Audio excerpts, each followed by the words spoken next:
Well, hello to you, and you. Welcome into another edition of Braylon's Virtual Tour Live. No, you are not watching this Hulu, okay? I just did that just to immerse you into the experience that we are in case you missed it. Here it is here.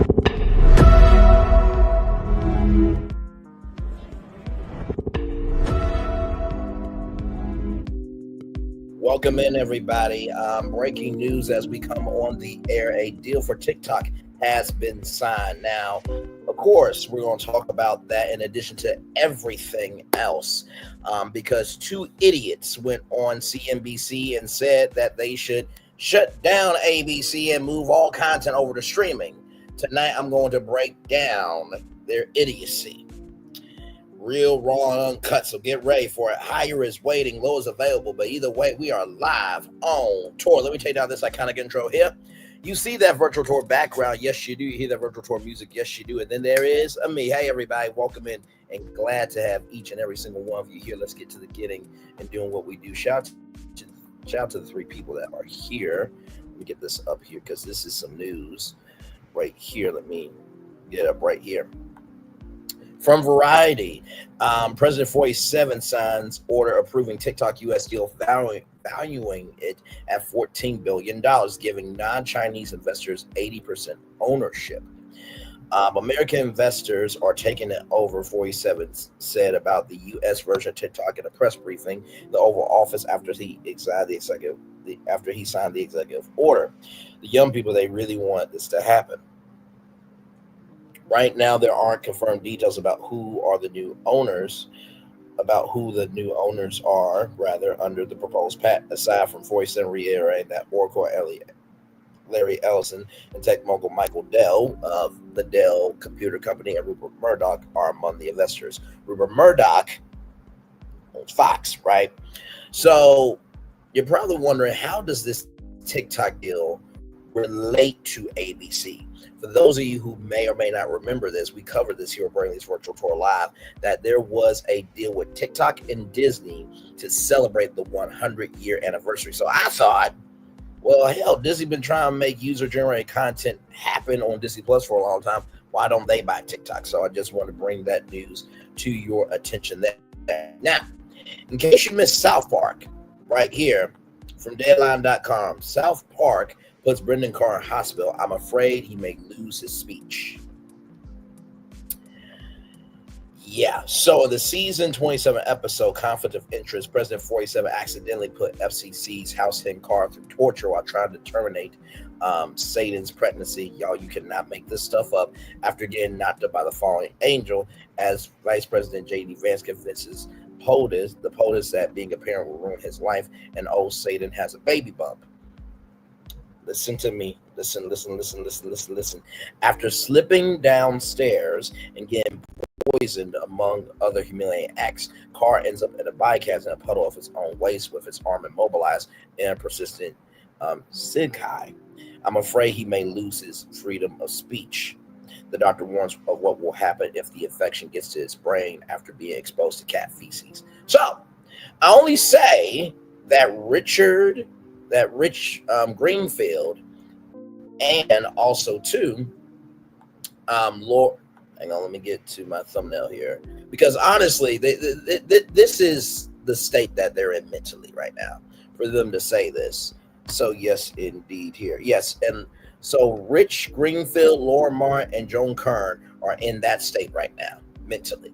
For them to believe what they believe and say it on CNBC is absolutely ridiculous. So let me show you why I'm so pissed off today. Let me just show you. Here we go.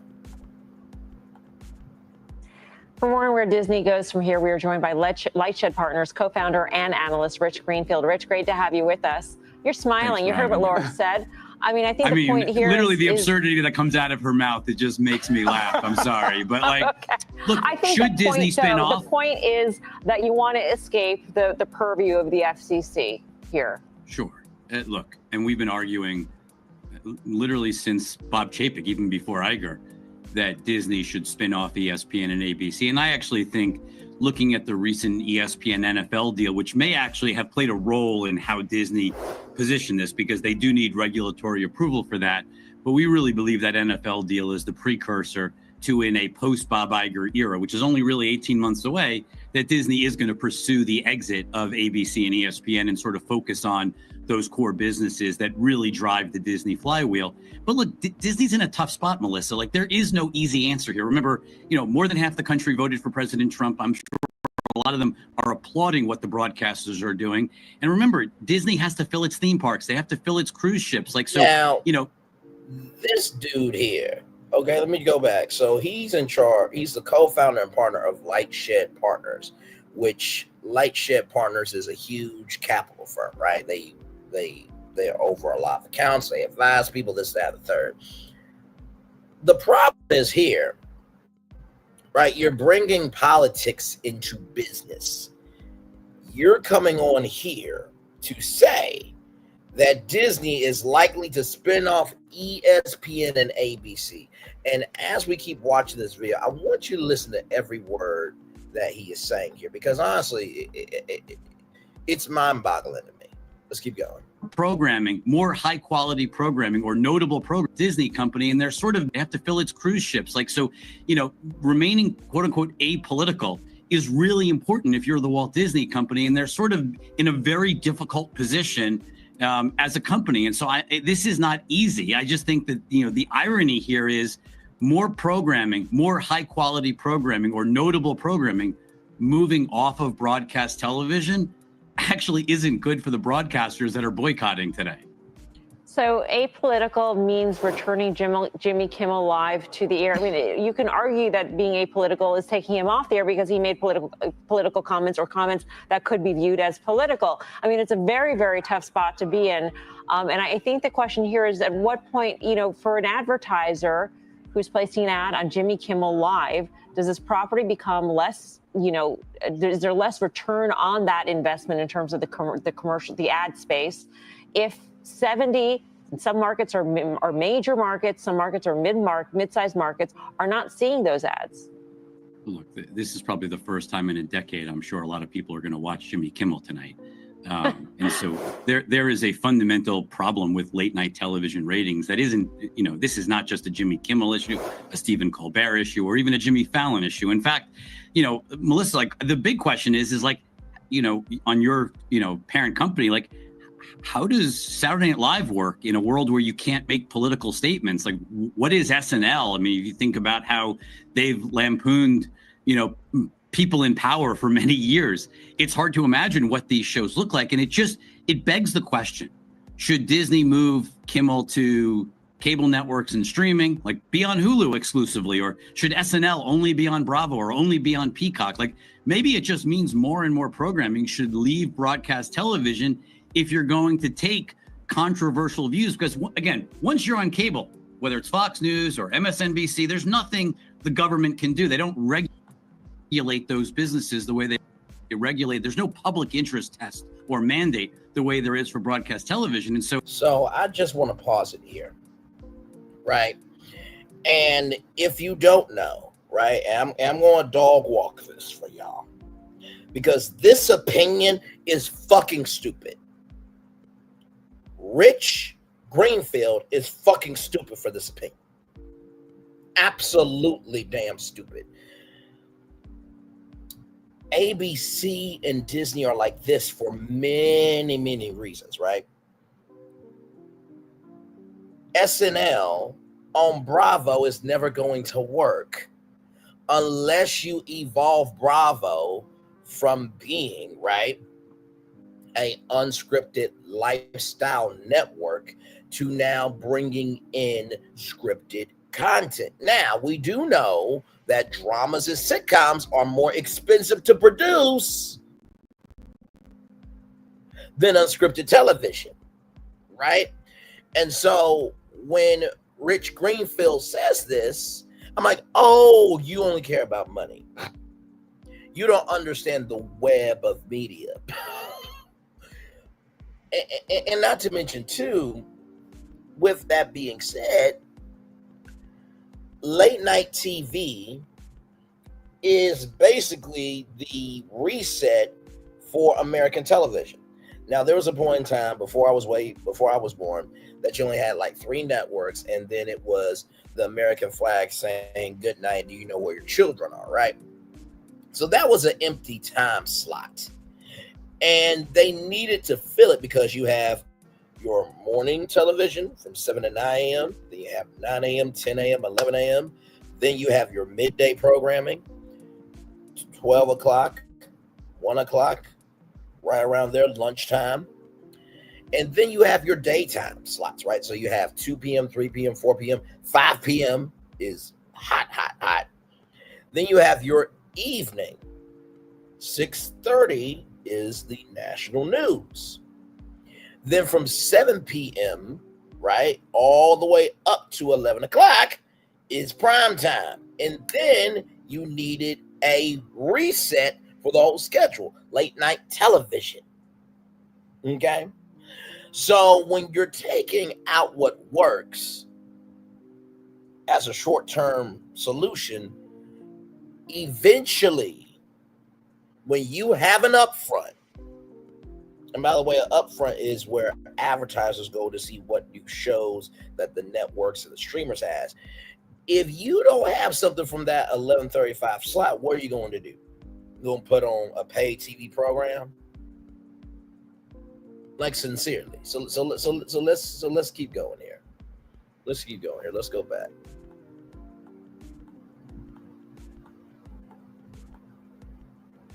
And like I said, with Kimmel, there's some news that you guys need to know about with Hulu. I've been keeping up with it per usual because I do keep up with everything, but let's keep going. Businesses, the way they regulate, there's no public interest test or mandate the way there is for broadcast television. And so I fear that the irony of all of this is that you see a greater departure of programming that leaves broadcast television, which is already suffering from a lot of entertainment programming has shifted to cable and now to streaming.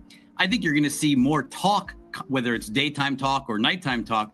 I think you're going to see more of that shift over to other platforms because broadcast television is just not a safe place for that programming. It's too dangerous for these larger companies. You know, Rich, it seems interesting. You just mentioned SNL, and I kind of feel like that Lorne Michaels could be the hero we need right now. That guy's not going down with his ship. I could see him really standing up one way or another. But, you know, you just mentioned this. Like, if Jimmy Kimmel, let's say, you know, you put him on ESPN Plus or Disney Plus or Hulu Plus, whatever the heck it is, one of the pluses, right? Like, is that enough to appease the FCC? I can't imagine it would be. They probably see it as a bit of a technicality. There's nothing they can do about it. I mean, they don't regulate the FCC has no authority over Peacock. They can't control that content. You know, obviously the president, you know, he sued New York Times. He can certainly, if he doesn't like or he thinks he's being libeled, anyone can sue anyone in this country. It's America. But the rules and the risks that you run that, you know, are certainly that govern the very unique rules around broadcasting are unique. And so I actually do think you are going to see, Dan, more programming shift away because it's just too difficult. And look, we all know streaming, all of these streaming platforms need more exclusive content. Maybe some of this is part of that answer over time. Now, the risk is, and Melissa pointed this out, and I think it's a really important point, you lose reach. Like the reason you want to be on broadcast, the reason NBC is getting the NBA back on Sunday night is these platforms want reach. And so this is where I get confused at, right? You say, and I quote, that it is too dangerous for all these shows to be on broadcast, but in the same breath, you say the reach is broadcast. Where the fuck they do that at? Where the fuck do they do that? Where the fuck do they have this type of dumb fuck on national television getting away with this shit? Sincerely. And not to mention, too, streaming, okay, you don't have to have any commercial breaks. Cool. But let's think about this. Netflix said they would never do ads, and now they got an ad tier, and that's one of their top tiers. Right? So the question then becomes, ladies and gentlemen, is streaming ad revenue on the same level as linear television ad revenue? Let me ask that 2 more motherfucking times. Is streaming ad revenue the same as linear ad revenue? Is streaming ad revenue on the same level as linear ad revenue? No, it's not. Because here's the gag. You ready? Streaming is determined by subscriptions, right? So, as you saw with Jimmy Kimmel, people were canceling their Hulu and Disney Plus subscriptions. So, if people are subscribing and unsubscribing when they want to, that creates instability. Rich Greenfield, the smart fuck of light shed somehow, and you're about business? Said no one ever. But with linear TV, because you have infrastructure of the local affiliates, and then Hulu and Disney Plus and ESPN Plus, and now the ESPN, they are supplemental platforms to fuel linear. Linear, like he said, does the reach, and then streaming keeps the churn going in terms of the fandom. You see, linear broadcasts how big the show is, and streaming keeps the fandom going. Linear broadcasts how big it can be, and then streaming keeps the churn of the fandom going. Let's keep going. Putting content on smaller reach platforms like Peacock or even Bravo, like that is the fundamental challenge, is that you're losing reach. The beauty of broadcast is you reach, virtually with antennas, every home in America in theory. And so there is that danger for advertising that makes all of these shows that much more difficult long-term if you don't have that broadcast reach and that impact. So if there is a shift of late night TV, talk show TV, whatever that you want to call it, that might have political views onto a streaming platform, and there's less quality content or less of that unique programming for affiliates and for the other channels, how do you impute that value then? I mean, what is Nexstar worth? What is, how do you impute the value of Comcast or Versant? Well, think about for Nexstar and Sinclair. I mean, just think what's happened on Thursday night, right? Thursday night television, or Thursday night football used to be on broadcast TV. It was on Fox most recently, and then it shifted over to Amazon. More and more content is shifting off of broadcast television. You probably can't name a show on, pick an ABC show on Monday or on Tuesday night. Like, I'm sure you can't name one anymore the way you used to years ago. And so all of that entertainment, high quality programming has shifted to streaming. There are hits. I think this is just the next step of more and more content, probably accelerates that shift in content. And I will take a little different view from Dan on, will Lauren Michaels try to go hard at this? Because I think the challenge for NBC is they might want to go out and try to buy WBD, or who knows what the longer term ambitions are of Comcast and NBC but Universal. Here's the thing, though. Why in the flying hell would NBC Universal try to go after Warner Bros. Discovery for the whole enchilada, as they say, when they already had their own cable networks? That makes no sense to me. Now, you could say that if NBC Universal goes after Warner Bros. Discovery, because Warner Bros. Discovery is separating the linear cable networks from the studios and streamers, Universal is a film business. So you could buy the film business side. But here's the gag of it all. If Warner Bros. Discovery wants somebody to buy both companies, then you're fucked. You're fucked. You're fucked, because now you are taking on their debt too. You see, so why would NBC Universal, who, like I said, spun off their cable networks, buy more cable networks when they should have just kept their own? That's not making sense to me. Let's keep going. I just don't think you want to put yourselves even more in the governmental crosshairs than some of these big media companies already are. And I think that's part of what you're seeing over the last week. So there is that clip there. So that's the clip that pissed me off. Now, this individual, I'm saying it loosely, said this. This is just crazy. Watch this. Needham's Laura Martin says Disney should consider simulcasting ABC's broadcast content on less regulated platforms like Hulu instead. She says that would help generate faster revenue growth for Disney and unlock more shareholder value. She has a buy rating on the stock and a $125 price target, and she joins us now. Welcome, Laura. It's good to have you make your case here. Not every day a company, kind of shuts down a business that still is producing cash flow, has a big audience. So why do it now? Shout out to this brother right here. He says not every day a company that has cash flow and is doing good business will shut down. Please give us your pitch. After that, you should say, you know what? I have a slow day today. My kids are getting on my nerves, and my husband, me and my husband are having issues. I'm so sorry for wasting your time. Make up anything. I got a doctor's appointment. I totally forgot about it. Any fucking thing. Because after that intro, wait till you hear this argument. Just wait.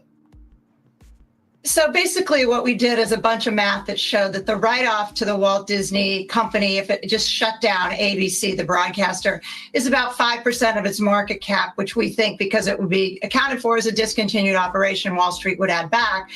But then because ABC broadcast network is structurally shrinking every year, between 5 and 11% of its revenue is disappearing every year.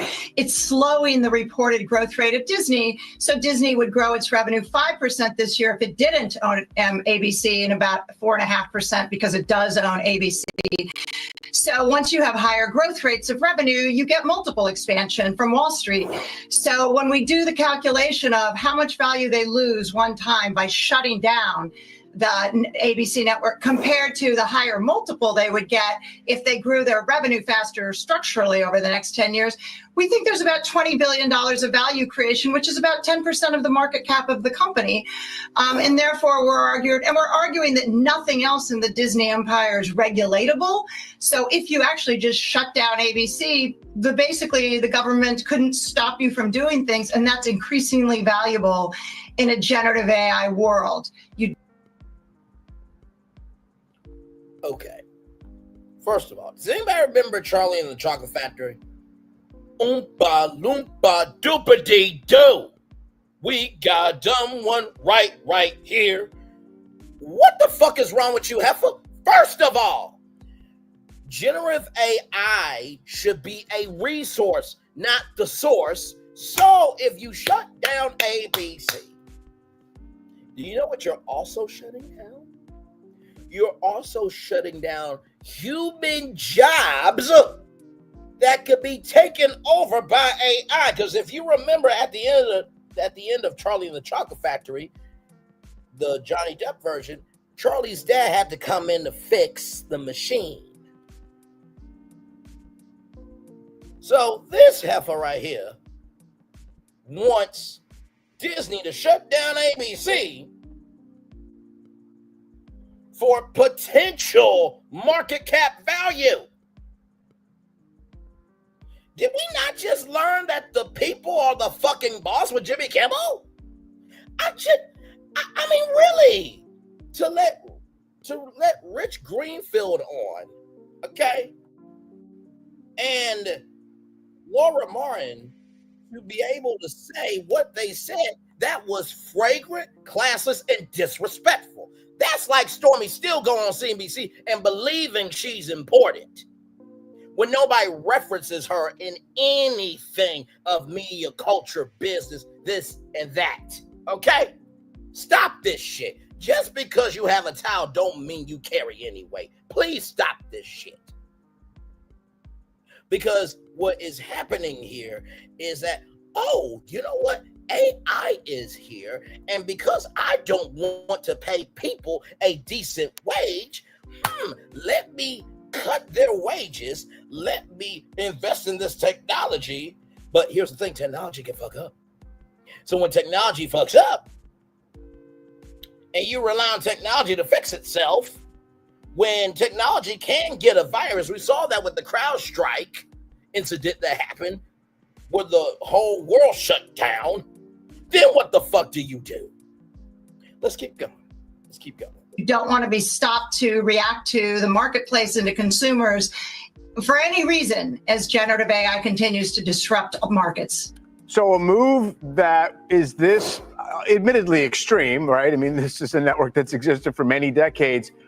It's based on the premise that if you kept it, you're going to remain under heavy regulatory pressure on a constant basis, right? Because that's the only reason you wouldn't sell it. I mean, why not get some value for it? Right. So the only thing there is you have to go to the FCC, because we saw with Paramount, which was a little deal, like a $10 billion deal. It took them 14 months. Actually, it was an $8 billion deal. It wasn't no little deal. A deal would be going to Pizza Hut to get a $10 dinner box. That's a deal. Okay. A transaction is $8 billion fucking dollars. Who in the hell? Neil and company. I need to know which one of you fucks hired this heifer right here, because I need to talk to you personally. Seriously? Shutting down ABC for the potential of what could be? You have to be out your rabbit ass fucking mind. Let's keep going. Let's keep going. Let's keep going. And they had to pay Donald Trump $15 million to get it done. So there's like, it's a big kerfuffle the minute you have to ask the FCC for anything. That's why, of course, you'd rather sell it. But with this administration in office, you don't know what it's going to cost you to sell it and who you're going to have to pay to get FCC approval for anything. So this thesis, Laura, what sort of value does this impute on other holders of networks, of linear TV? What does that mean for them in terms of valuation? Right. So, I mean, I think the interesting case, I don't cover Comcast, but Comcast is separating its network from its unregulated businesses.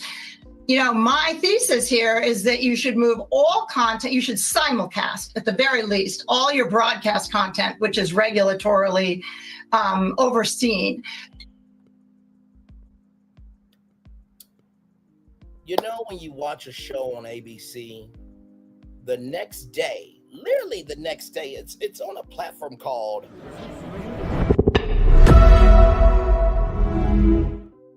Particular Reason, right? Streaming works off of the fact of franchises and fandoms, right? And there is a huge difference between watchers and consumers, or viewers and consumers. Viewers, they tune in for the show. That's it. That's all kaput. Consumers, they consume everything. So linear broadcast, once again, let me say this again. Linear broadcasts the magnitude of the show. It gives it reach, as Rich Greenfield said. What streaming does is maintains the fandom, right? So if you shut down linear TV and you move content over to streaming, where with streaming it is more fickle, because guess what? There have been shows on Netflix that's been canceled after one season. But at least with broadcast, you have time to build an audience, just like Hard Hustle Houston.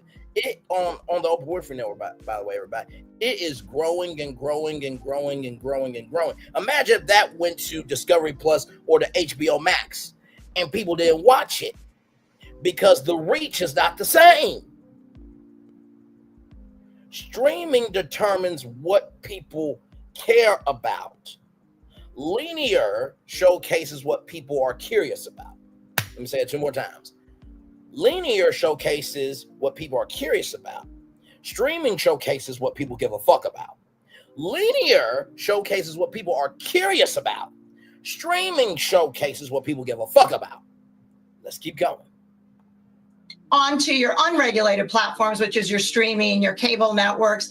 So it's actually bad for Comcast to separate those entities because now they can't move programming around. So that's one implication for Comcast. This heifer's pissing me off. You literally just said that it's not a good idea for Comcast to do what it's did, but yet your motherfucking ass got on CNBC and said this shit right here. Hang on. should Disney shut down ABC? That's the framework of this conversation, right? And so this is what she's saying, right? So she's giving this whole pitch, but yet told these two anchors who are on CNBC, which is a part of NBC Universal now, but it's being spun into Versant, that this was not a good move for Comcast. But yet you're pitching this to Disney and ABC? Let's roll. Let's roll. So this thesis, Laura, what sort of value does this impute on other holders of networks, of linear TV? What does that mean for them in terms of valuation? Right. So, I mean, I think the interesting case, I don't cover Comcast, but Comcast is separating its network from its unregulated businesses. Oh, and by the way, you don't cover Comcast, but yet Comcast is a part of media. NBC Universal is a part of media, right? And Comcast, they have their internet provider. Their internet is Xfinity. So you don't cover Comcast? You're not a senior internet and media analyst. You're not. Let's roll on. Separating its network from its unregulated businesses. My thesis here is that you should move all content, you should simulcast at the very least all your broadcast content, which is regulatorily overseen. And by the way, the reason why they can't simulcast it at the same time, well, some of them do. I will say some of them do. But the reason why it can't be that fully is because guess what? With streaming, like right now, there's no commercial break right now, unless I throw in commercial. But time slots matter because that's how Nielsen tracks it. They track from 11:35 p.m. to 12:35 a.m. They track that. With streaming, it's a little bit different because of the accessibility and people can go at their own pace. So for advertisers to buy ads, they need to know the tracking of that time slot. But once again, this heifer right here said that Disney should shutter ABC. Let's keep going. To your unregulated platforms, which is your streaming, your cable networks. So it's actually bad for Comcast to separate those entities because now they can't move programming around. So that's one implication for Comcast. The other network, of course, is CBS. And I think now, as you guys know, like Oracle is a very close friend of Donald Trump. So I don't really, now that they paid the $15 million to get the deal done, I don't think they'll have problems with Donald Trump. But, I would say it's true of all networks. I think the FCC is creating volatility in these stocks. I don't think they'll have problems with Donald Trump. But, I would say it's true of all networks. I think the FCC is creating volatility in these stocks. And just these networks aren't worth as much as the FCC would like to make. By the way, the Skydance Paramount deal was $8 billion, not $15 billion. She's lying. We shareholders believe. At the same time, Laura, if Disney actually chose to shut down ABC, aren't they playing the short game? I mean, they're managing to the Trump administration's FCC, and with the change in administration, there could be a change in the tone at the FCC as well. I think great point. Maybe. I just wanted to raise the point that the economics are positive if they shut it down and didn't sell it. So, because I haven't seen that before. And so I think it'd be actually value creative for Disney shareholders if they shut it down. I admit it's a radical thesis. You admit that's a radical thesis, but yet you brought your ass on CNBC to say it. Child, let's roll on. Let's roll on. Now, this take here. Now, this is Joe Kernen, okay? This is Joe Kernen. Jimmy Kimmel. This guy had his gallbladder removed and should be removed from CNBC permanently because I don't get his existence. I'm so sorry to his mother and father. He was supposed to be a one-night stand, but somehow he spawned as a waste of life. Just watch this. Just watch this. Returning to late night TV. If you blinked, you wouldn't even know he wasn't on a couple of days. Those stations owned by now. Here's the thing, right? If somebody had that energy for you, you would be pissed, right? And honestly, Joe Kernen, if I recall, CNBC is also a part of Versant, this new company. So if they need to make cuts and they cut your ass, but keep Becky and Andrew, then what? Everybody's replaceable, including you. Moving on. Nexstar and Sinclair opting not to broadcast Kimmel's show. Kimmel said he wasn't trying to make fun of the shooting death of Charlie Kirk last week when he made comments. Wasn't trying to be funny, but he was trying to link Kirk's alleged killer to the MAGA movement with President Trump. Here's what he had to say about Trump himself. The president of the United States made it very clear he wants to see me and the hundreds of people who work here fired from our jobs. Our leader celebrates Americans losing their livelihoods because he can't take a joke. Join us now, Puck's Matt Bellamy. It's been sort of 10 years of, since that escalator ride, kind of been 10 years of, I don't really know if I'd call them jokes because it's never really funny. They're just applause lines we usually get, but that's neither here nor there. What's Disney look like after this? Bruised and battered? I think for a while the right was happy with what they did. Now the right's going to be mad. The left's now going to be happy, but they already had the left watching, didn't they? Net, I don't know if anyone's happy about Disney.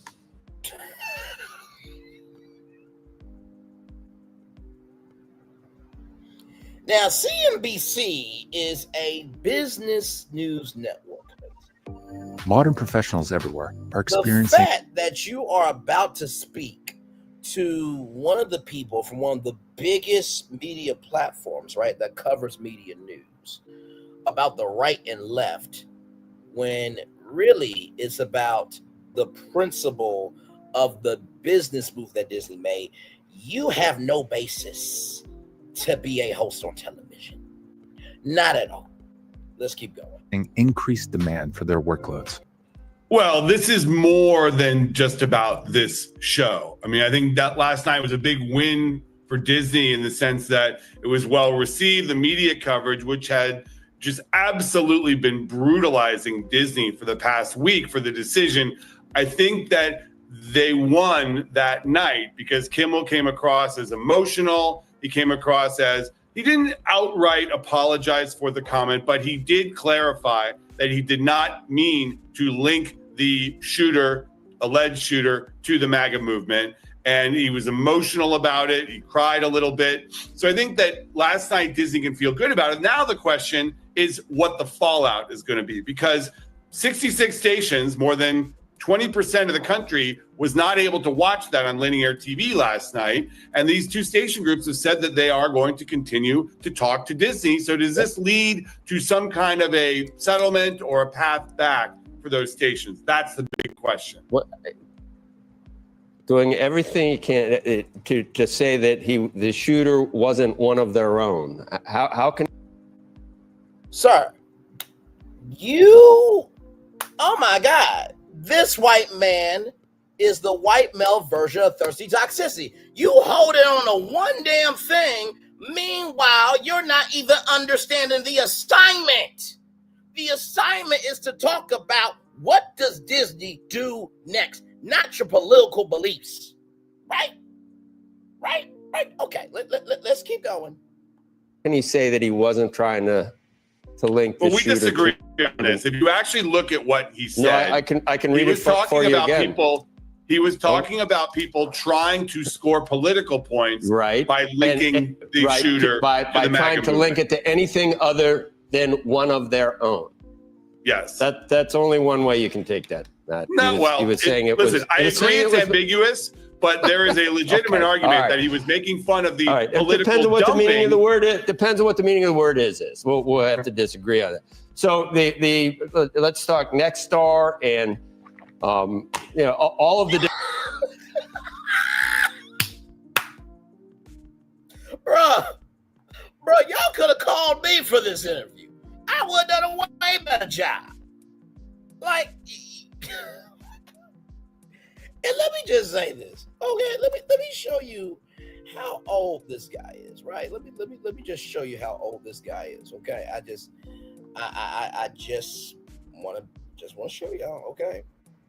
I just want to show y'all how old this guy is. 69 years old, right? Sir, you are closer to the casket to die than at the cradle to start life. Sir, same with the president of the United States, who has a whole condition that blood can't get to his heart and his leg can be amputated. If you and him don't want the smoke, if you and him don't want to be pissed off, if you and him don't want the weight of the world for it to be your responsibility to talk about, his responsibility to give a fuck about, he should not run for president and you should not work at CNBC anymore. But that mainstream money's too fucking good for you, isn't it?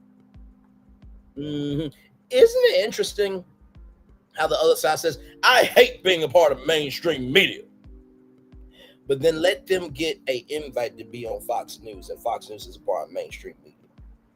I'm just asking questions. Let's roll on. Different affiliates. They have some, I can tell you that they have some pre-existing problems with late night. A lot of affiliates, not just at ABC, but at CBS and NBC. They have heard from affiliates about their viewers not being served, some of them in the center of the country.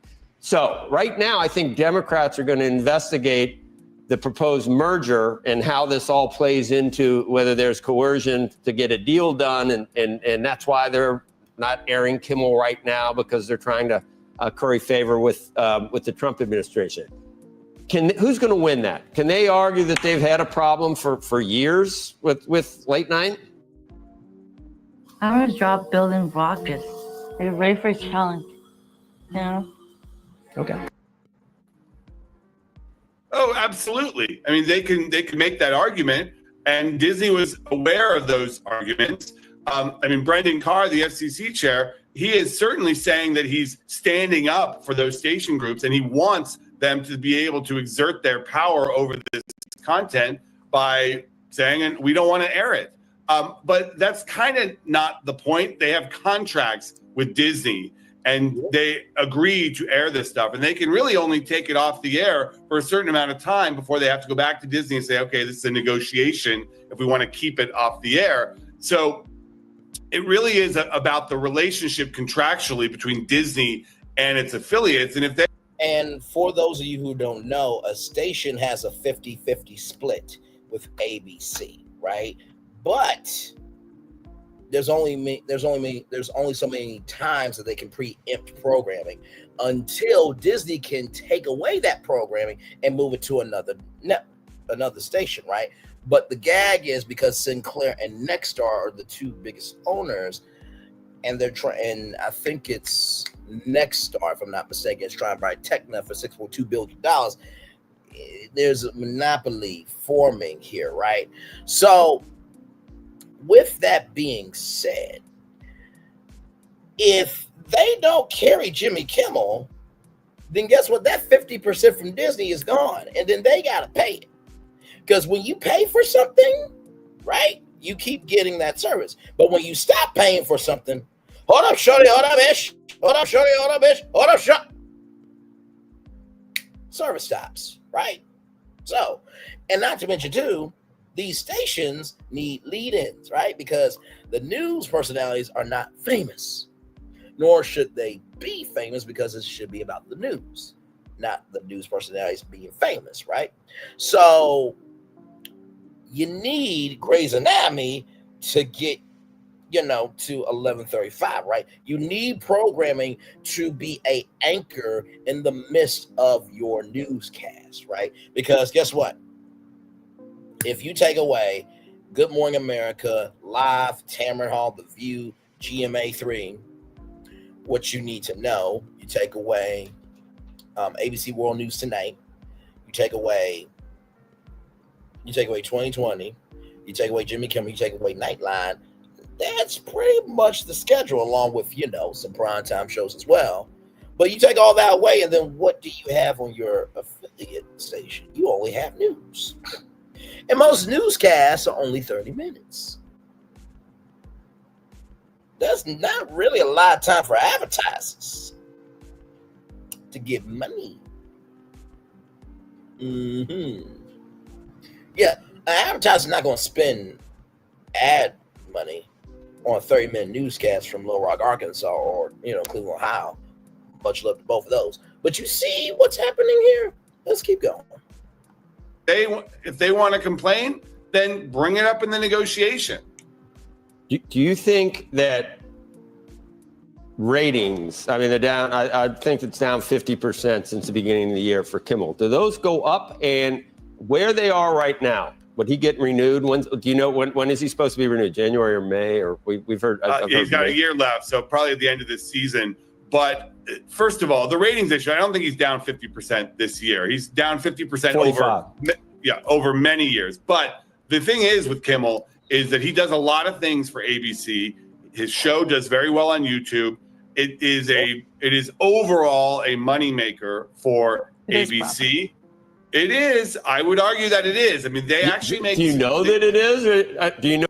It is overall a moneymaker for ABC. It is. I would argue. Almost make it quick saying it is profitable.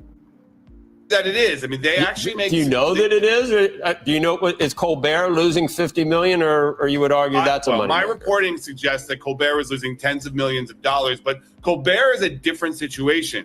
He does not have the same relationship with CBS that Kimmel has with ABC. And what he means by that is Jimmy Kimmel has hosted the Oscars. He's got Who Wants to Be a Millionaire. I think he did he's got the Live in Front of a Studio Audience with Norman Lear. So Jimmy Kimmel has been able to do a lot of other stuff. And I think he also did a game show with Payne Mann called The Final Straw, where I think it was Janelle James that hosted that show. So he's done a lot more in terms of his social capital with ABC than Colbert. Now, here's the gag on that with Colbert. Colbert is very talented, but also Colbert has never hosted the Grammys, right? Colbert has done Cartoon President for Showtime, but we really haven't seen Colbert be a utility like Jimmy Kimmel. Now, that does not mean that CBS has not pitched him that stuff. Maybe Colbert just wants to come out, do the late show, and that's it. Nothing wrong with that. So I do agree with Matt Belloni, founding partner of Puck, that the frequency of activity that Colbert has done with CBS is not the same as Jimmy Kimmel. However, CBS said that the Late Show with Stephen Colbert has been number one for 9 straight seasons and just won an Emmy. So what I would do is, hey, listen, let's figure out ways that we can complement the Late Show. Can we do, if you don't want to be on Monday through, Thursday, can we do Friday nights, new talent, where new talent is, hosting the Late Show? Can we do the Late Show comedy tour? Jimmy Kimmel has a nightclub in Vegas, right? Would you like to do this type of award show, right? Would you like to cover, things for CBS News? What can we do to showcase you as a great utility for CBS? And then, hopefully with that ad revenue, you can put in the contract of, hey, this goes to a part of this revenue goes to the Late Show. Just a thought, but let's keep going. His show does not do as well on digital platforms as Kimmel's does. So if you take all of that into consideration, plus you add in the carriage fees that they get from airing the content, the argument that Disney makes is that Kimmel overall is profitable for them and does bring value to them beyond just being an 11:35 host.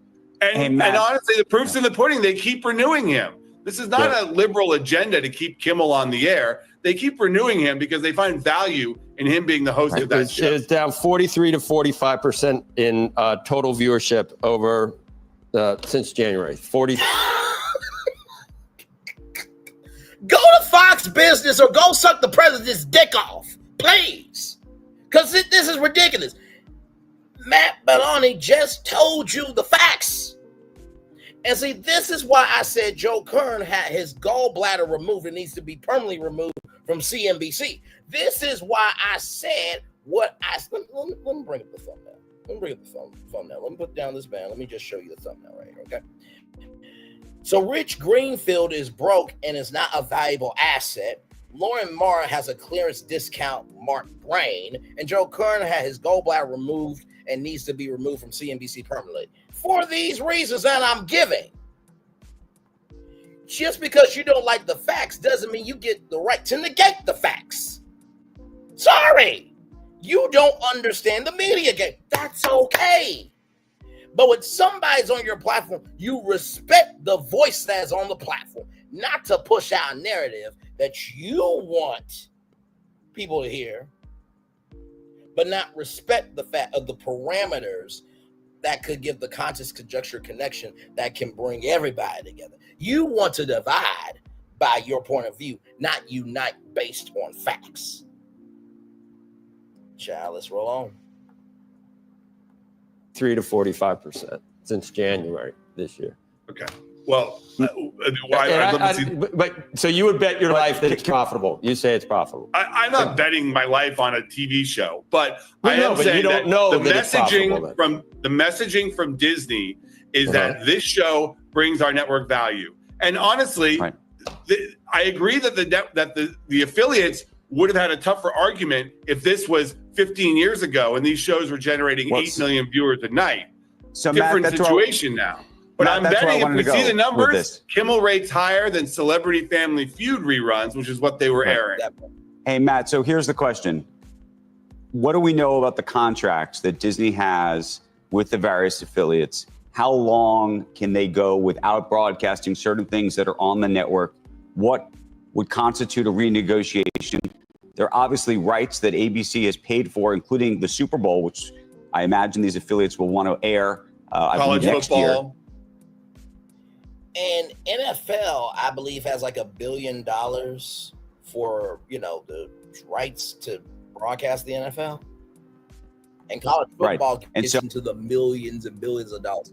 Oh, how does this work? Just walk us through the sort of business permutations of this. Take the politics out of it for a second. Sure. I will say that I don't know the details of the exact contract. I only know what is typical in these situations. And what is typical is that these affiliates do have the right to opt out of certain content. But once they opt out for a certain amount of time, they have to go back to Disney, to the content provider, and have a conversation about what that means for both of their business, and it becomes a negotiation. So while not knowing the specifics, this cannot go on indefinitely without some kind of a negotiation between the two. They also have these deals coming up, and we don't know exactly when, but they have these affiliate arrangements come up, and then it becomes a negotiation. And the speculation is Disney will try to stick it to these affiliate groups because they're giving them a hard time. That'll be an interesting negotiation because the argument will be, well, this is not 15 years ago when these shows were rating like they were. This is an issue ratings-wise and business-wise as well as content-wise. On that, with the negotiations with the affiliates, Brendan Carr has already weighed in on that, on some of the negotiations that ABC in particular was already doing with its affiliates. That was back in January or February, looking at some of the hardball tactics where affiliates could in some terms even lose money with this. So even if they come back to that, that could be something where the FCC has already laid down kind of where they see the ground for this. Yeah, Brendan Carr has been clear that he wants these affiliates to be more aggressive. He sees them as ideologically aligned with the Trump administration and able to push back on these big media companies. But the tensions between Disney and the other content owners and their affiliates has been rising in recent years because of the economics of linear television. It's not just that these shows are lower rated, it's that everything is lower rated on linear television, and it's causing tensions with these affiliates who are not used to making this lower amount of money because of the audience. So it's and in some cases, no money. I would just say, like, it's a much smaller pot to go around. Absolutely. And when you have a much smaller pot, you're going to have testier negotiations. Yeah, right. And then you throw in these ideological differences between these very conservative station owners and these content providers in New York and LA. That's where you get this conflict. At Marshall's, our buyers hustle 24/7, so you never have to compromise on quality or price. Who said expensive taste had to be that expensive? I'm impressed. And all I gotta say is y'all better be lucky I'm not the creator economy, correspondent on CNBC, because Joe Wood got his ass handed to him on live TV. Okay, believe that. So let's watch this clip here from CNBC television as well. Now, this guy is from Citigroup. His name is Jason Bazet. And right here, he says, Disney's Kimmel fallout is just a blip. Let's watch this. The company weathers the storm of the Kimmel suspension, fallout, and subscriber cancellation. Let's stick with Disney as the company weathers the storm of the Kimmel suspension, fallout, and subscriber cancellations. Disney simultaneously announcing this week it would hike the price of Disney Plus and Hulu subscriptions starting October 21st. Joining us now, Citi Research Senior Media Analyst Jason Bazinet. Jason, so there's kind of this first derivative effect, 1.5 million viewers per night watching Kimmel. You say that won't have as much of a financial impact, but then there's kind of the second derivative impact, which is the risk of collateral damage due to Disney becoming effectively a political football. How do you size up that second derivative impact? Well, all the questions we were getting from investors were really around that second derivative impact. And what we were telling clients is, don't sweat it. And of course, I don't know exactly how consumers are going to react to the Kimmel episode. I do remember a couple of years ago when there was a debate down in the state of Florida with Governor DeSantis, and it upset a lot of Republicans. You could go on Twitter and people said, I'm going to cancel my vacation at Disney World or cancel Disney Plus. None of that really manifested itself in the income statement. And I suspect if this dispute continued with Mr. Kimmel, that we would see very little impact, anything that you could see in the numbers. What about the financial impact for Nexstar and Sinclair? Do you expect them to ultimately reinstate the programming? Does it move the needle for them? Or do you think their audience will remain indifferent and therefore they'll choose to, preempt his show? Well, their Nexstar's press release certainly left the door open to bringing the Kimmel Show back. And I would just say that I think this is a pretty elegant solution for all parties involved, in that if you're on the Disney side of the ledger, you've certainly not upset the creative community that's probably very sensitive about this by reinstating the show. If you're on the Nexstar side of the ledger, you sort of haven't upset the Trump administration ahead of your Tegna deal. And so this seems like a perfect way to thread the needle where everyone's pleased. It does raise sort of an interesting philosophical question, and frankly, something I've never thought about, which is, if you think about a social media feed for a consumer, it gets tailored, right, to what you like. These legacy assets in the television world just broadcast the same thing to everyone, right? And so you could imagine a state in the future. When I just look at the last election, I think Trump won 85% of the counties. It was a huge amount of the landmass. They all had a TV station. But there were these blue dots where everyone lives, right, in the big cities. And I almost imagine, could we see a day where there's ABC Red, ABC Blue? There's two different, slightly seriously different programming that goes out to the affiliates, and they can decide, whether they want to air. That sounds out the way, but he's not wrong. Because if you think about Disney Plus, Hulu, HBO Max, even when it comes to this big streamer here,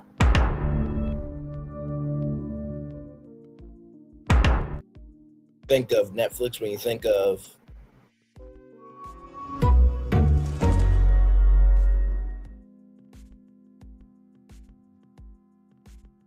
you have content tailored to your audience, to different audiences, right? So the more you watch particular shows on any streaming service, they tailor the feed of shows based on what you watch. Same thing with TiVo, and shout out to TiVo. It's still around. We need to love it, embrace it, and care about it.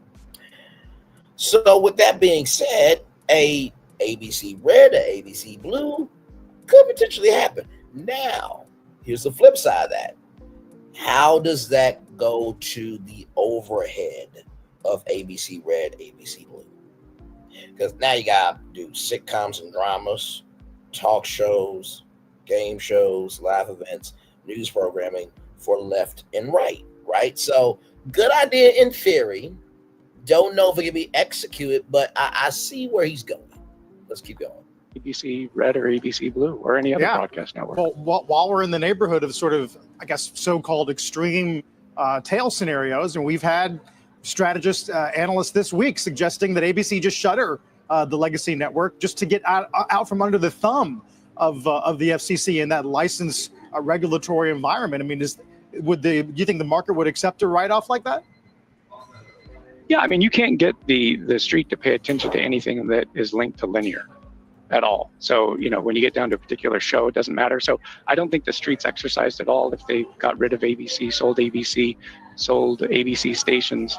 The street today is singularly focused on the parks business, and then the second most important is their streaming business. Yep. Yeah, your point too about just the bifurcation of news is interesting, especially since local news is supposed to be representative of the communities that it serves. But obviously, there's been a lot of integration over the years, and the business model itself has made it very difficult to sustain local news. I'm curious what you think this means for the legacy of Bob Iger. Do you see this as a critical test for his legacy? No, I mean, Mr. Iger has done so much for Disney over the years that I think this is maybe a bump in the road, but nothing that's going to tarnish Mr. Iger's reputation. He's done an amazing job. And I think this will, largely put the issue behind the company. So I think this is just a blip, no bigger than the Florida dispute. I don't even know if many of your viewers even remember it. It was a big deal at the time. Now it's sort of no one even talks about it. Yeah, with the pace of news these days. We remember. Exactly. Lastly, looking to hike prices on Disney Plus and Hulu. Do you think that will move the needle at all? Do you think people will, be relatively price insensitive to that? Well, I keep this chart in my hip pocket, which is on the x-axis, just how much are people using each app, and Netflix is the undisputed champ. And on the y-axis is the consumer cost per viewed minute. And there too, Netflix is the undisputed champ. So here is the streaming service costs per month here. So you got $12.99 a month for Apple TV. You got $9.99 a month. Now it's gonna go up $2, right? So 9, 10, 11, so $11.99. Right there on 10/21/2025. So next month, right? So October 21st, right? Same thing with Hulu, $9.99 for HBO Max, $7.99 for Peacock, and $7.99 for Netflix. So let's keep going. What you want to be is a low-cost, heavy-use app. Disney's apps are sort of squarely in the middle, and so they either need, what I think they need to do is spend more money on content to get the engagement up. I've argued that what Disney's real issue is they have the marquee content that gets people to try the app, but they don't have as much depth as some of the others that keep people in the app and the churn low. So raising the price, tactically, of course, it could help margins, but I think more importantly, gives them the financial firepower to get on that flywheel, to put more content on the app, get the engagement up and the churn down. Right. I guess my kids watch the same things over and over again on Disney Plus, but maybe they're in the minority there. Jason, thank you. It's not a pay TV substitute just yet, right? It's sort of a specialized niche app for kids. Yeah. Right. And they're pretty young, so they're content with just rewatching and rewatching. Very good. So we are relatively price insensitive there. So I wanted to bring some big news. Welcome to the pit. Give me a moment. Because this was a very important story here. Hopefully you guys' Thursday is going well.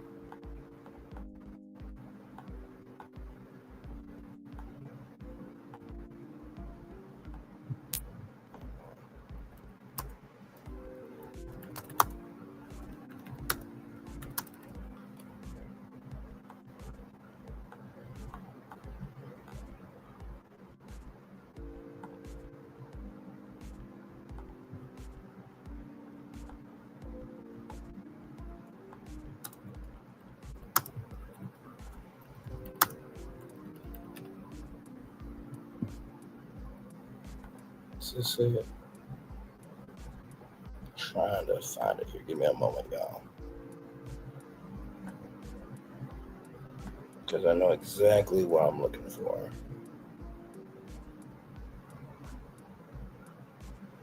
I know exactly what I'm looking for. It's just...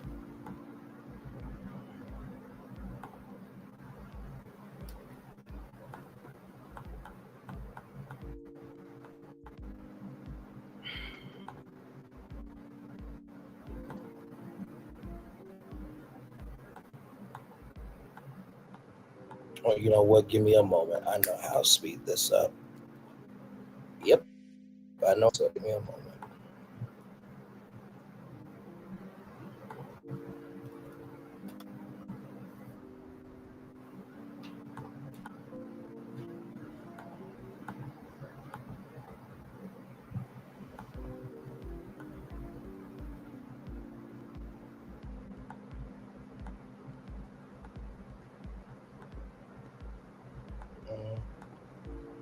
Okay.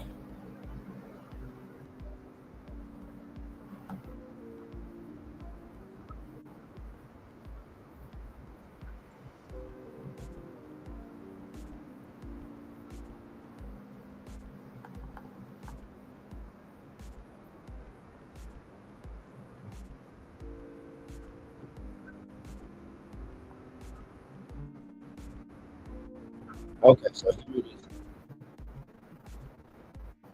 So I wanted to show you guys this here.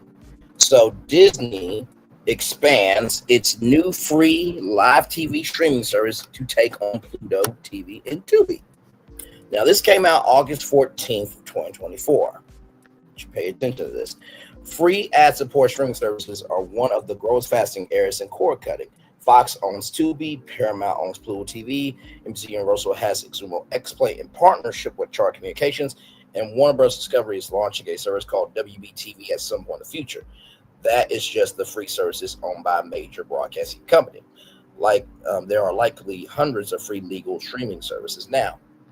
Last year, Disney started to quietly build a free streaming service using its ABC app with little fanfare and no announcement that we can find. Disney in early 2023 started to dramatically increase the amount of free live channels of Disney-owned content to the ABC app.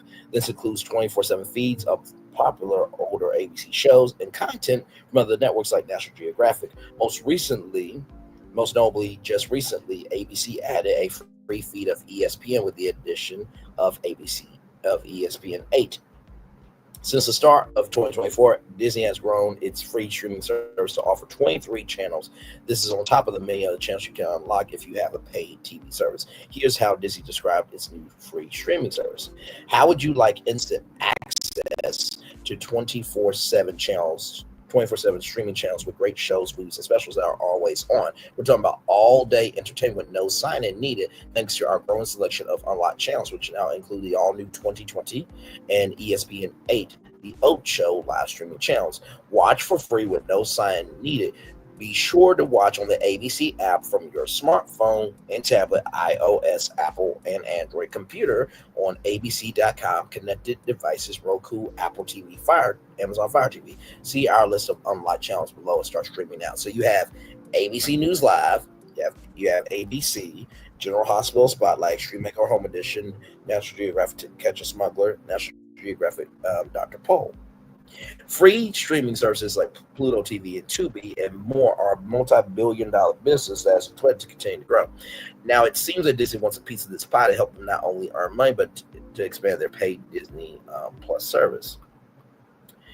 Paramount has been pointed to as one of the most successful uses of a free streaming service to promote a paid one. Paramount uses Pluto TV to push Paramount Plus subscriptions. To do this, they often will put older seasons of Paramount Plus shows on Pluto TV right before a new season comes out. Paramount hopes viewers will fall in love with the show for free on Pluto TV and subscribe to see the new season on Paramount TV, on Paramount Plus rather. Disney is a long way off right now from taking Pluto and Tubi with its ABC app, but they've slowly been building the amount of free content that streams live 24/7 channels on the service. The question is now, will this test of free TV through ABC turn into a full-blown effort to directly take on the large Western field of free streaming services like Pluto, TV, and Tubi? Now, we did a live called Disco, right? Could Disney buy, Roku?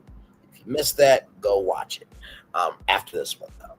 And they have the Roku channel. But here's the problem with all that.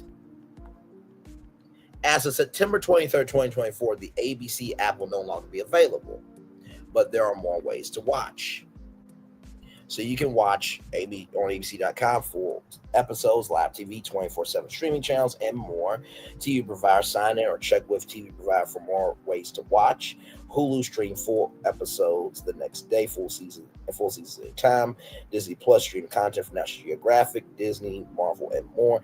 ABC News, get the latest news from across the country and around the world. Local news, check with affiliate stations for current local news, and ESPN and ESPN Plus. How would you like access to every available episode on abc.com? All you have to do is sign in with a participating TV provider, and those little icons will look like those little icons you sometimes see will be like a thing of the past. So right here, this is what you'll see here. And if you have a channel, it will be unlocked. But if you don't have a channel, it will be locked, right? So there you go. If you don't have a TV provider, you can still you still have access to many episodes of our current shows and more. If you do have a TV provider, now's the perfect time to sign in. Here's why. You can watch every episode of every season for many of your favorite ABC, Freeform, FX, and National Geographic shows. You need access to one episode a day after they go live stream effort. Okay. Now, I want y'all to pay attention to Bob Iger. He went on CNBC. Now, when I talk about Bob Iger, all these executives recognize that they do things publicly that the public may like or may not like, and I have the right to talk about, okay? But let's play this. Well, you're right, David. 2 years ago, soon after I returned to Disney, I put everything on the table and asked the team to evaluate, one, whether we should buy Hulu or whether we should sell Hulu, whether we should sell our linear television networks or whether we should hold on to them.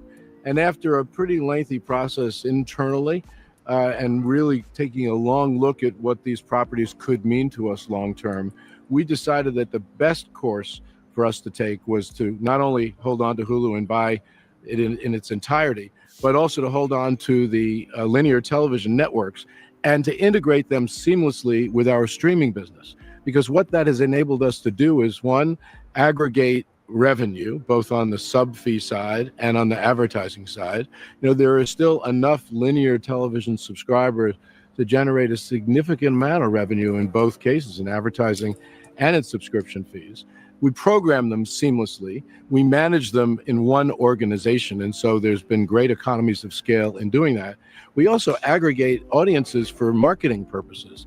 And so what we've determined is the combination of both is actually a winning combination for us. It's one of the things that's enabled us to turn the streaming business around from a huge loss to profitability.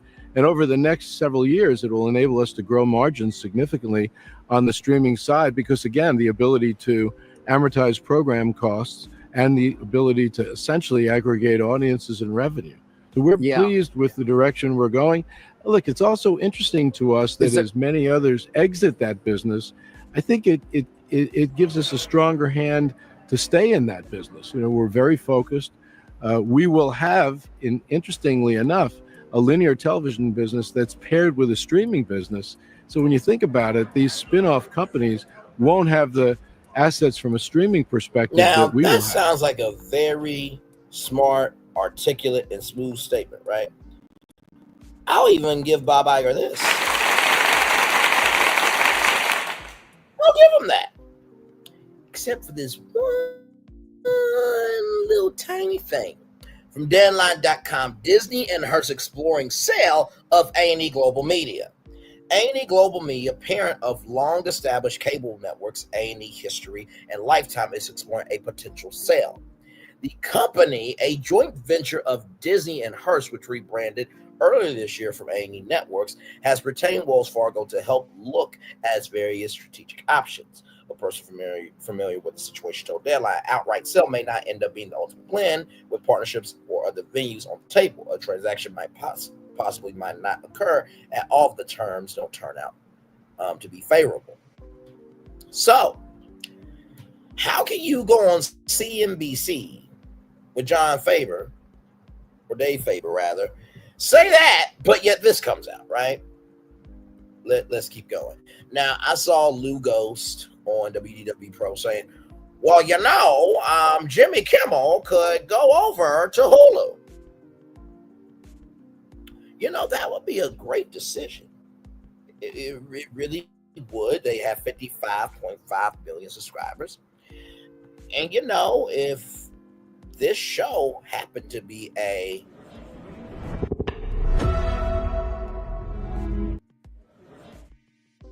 wonderful, wonderful blessing, it really would be.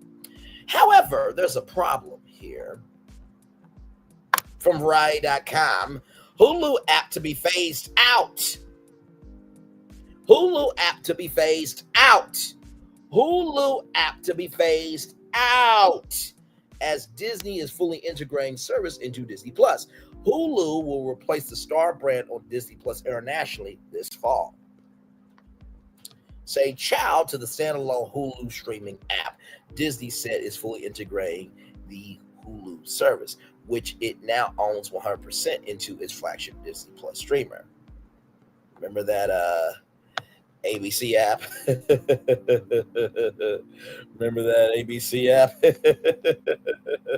You know, I think the ABC app, if I'm not mistaken, have about 50 something million downloads, I think. So you combine Hulu and the ABC app, that would be about 100 million downloads of the app.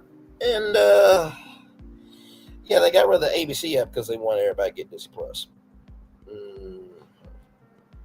So a new unified Disney Plus and Hulu streaming app will be available in 2026, the company said. According to a Disney rep, customers will still be able to buy a standalone Hulu subscription as well as a standalone Disney Plus plan.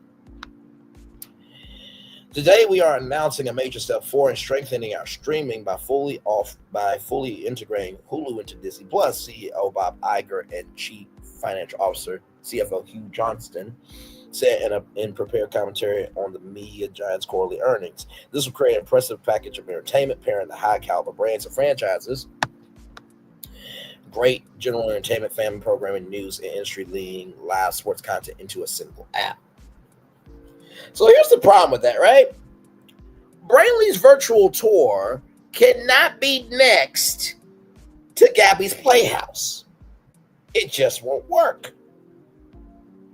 Now, Disney has a problem with responding to kids growing up into adults. They always have. Those of you who remember Touchstone Pictures when the logo went ding, ding, ding, ding, ding, ding, ding, that was because Disney could not produce a movie or a TV show with blood, with sex, with drugs, anything, right? So they had to have an adult studio to produce adult content. Now, when you fold Hulu into Disney Plus, you're also killing the Disney bundle, the Disney Plus bundle. Disney Plus is known for kid content, family content. They're also known for the fandoms of Marvel, Star Wars, Pixar, and nonfiction content, nature content from National Geographic. That's Disney Plus. Hulu is all your adult content. And then not Disney Plus, job, but ESPN Plus is your sports content. Now, y'all know that ESPN just came out with this brand new app. They're not going to get rid of Disney. They're not going to get rid of ESPN Plus just yet, though, because they have sports contracts that they got to finish out. And the rights for that were ridiculously expensive. So I just want to bring this to y'all attention. Just want to bring this to y'all attention. Right here, the single Disney Plus app at Hulu will deliver an improved customer experience, which will lower churn. Iger said on the earnings call, both services will be on one tech platform, which will result in cost synergies, according to Iger. In addition, Disney, which already sells ads for Disney Plus and Hulu together, sees new opportunities for bundling ad sales by fully combining them, he said.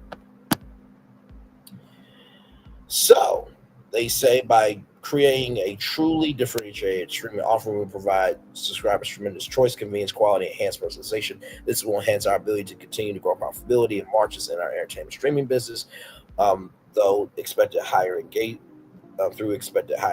rather than lower churn, advertising revenue potential, as well as operational efficiencies that over time may result in savings that we can reinvest back into the business.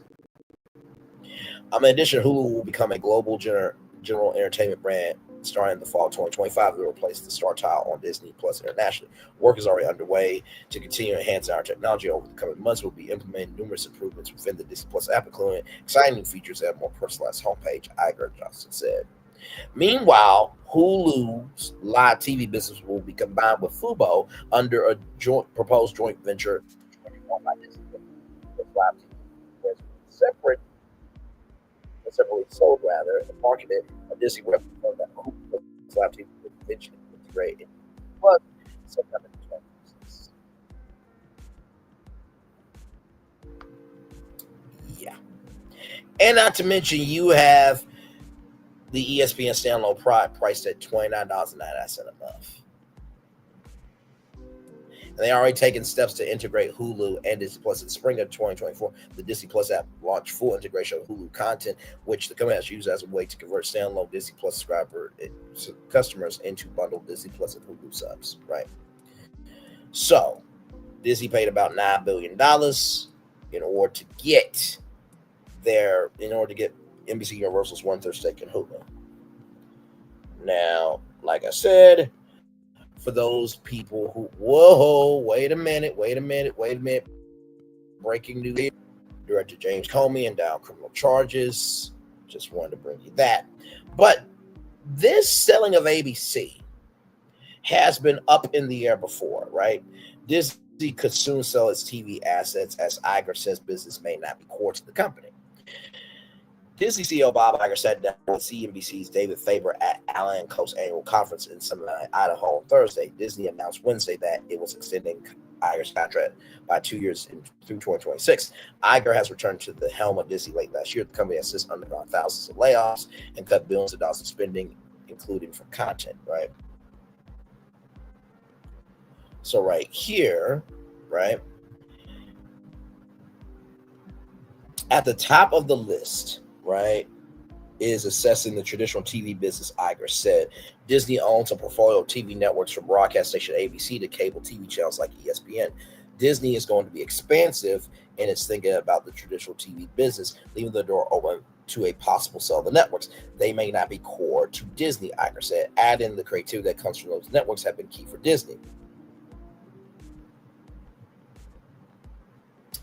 A cable TV channel ESPN is in a different bucket. However, on that front, Iger said Disney is open to find a strategic partner, which could take over the form of a joint venture or offloading an ownership stake. If you don't know, ESPN now owns the NFL Network and NFL Red Zone. In exchange for that, NFL now owns a 10% stake in ESPN.